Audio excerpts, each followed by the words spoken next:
এত লোভনীয় রেসিপি যদি থাকে গরম ভাতের সাথে আর কি লাগে, জাস্ট অসাধারণ, দারুণ স্বাদের।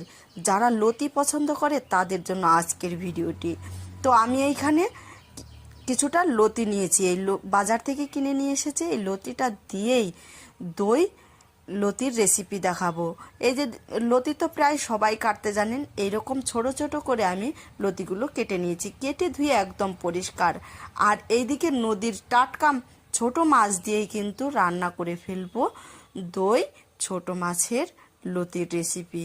তো মাছটাও কেটে ধুয়ে আমি পরিষ্কার করে নিলাম। তারপরে দেখুন এই যে লতির মধ্যে আমি মাছগুলো দিয়ে দিব। তারপরে দিয়ে দিচ্ছি একটা টমেটো কুচানো, আর দিয়ে দিচ্ছি পেঁয়াজ কুচানো, স্বাদ মতো লবণ, হলুদের গুঁড়ো, আর একটু এখানে মশলা বানিয়ে নেব। দিয়েছি আদা, রসুন, বাদাম, আর শুকনো লঙ্কা, আর অল্প দই দিয়ে এটা মিক্সিতে ব্লেন্ড করে নেব। অবশ্যই একবার হলেও এই রেসিপিটি এইভাবে বানিয়ে দেখুন, মুখে লেগে থাকবে, এতটাই টেস্টে।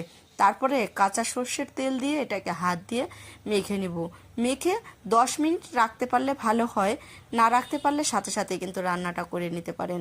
তো তারপরে আমি 10 মিনিট পরে কড়াইয়ের মধ্যে তেল দিয়ে একটু গরম হলে নেড়ে চেড়ে কালো জিরে আর শুকনো লঙ্কা ফোড়নে দিয়েছি, আর মেখে রাখা লতিগুলো দিয়ে সুন্দর করে নেড়ে চেড়ে দিব। তারপরে সামান্য এই যে দেখেছেন তো লতি থেকে আপন মনেই পেঁয়াজও আছে, লতিও আছে, লতি থেকে আপন মনে জল ছেড়েছে।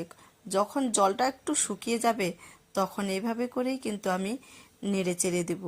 অবশ্যই একবার হলেও ট্রাই করবেন, এতটাই টেস্ট আর এতটাই লোভনীয়, রান্না না করলে বুঝতে পারবেন না। তারপরে যখন হালকা একটু জলটা কমে আসবে আবারও আমি সামান্য পরিমাণ জল দিয়ে দেব। এইভাবে করেই রান্না করে নিলেই হয়ে যাবে দই লতির রেসিপি। কি দেখে দেখে জিভে জল আসছে, তো অবশ্যই ট্রাই করবেন।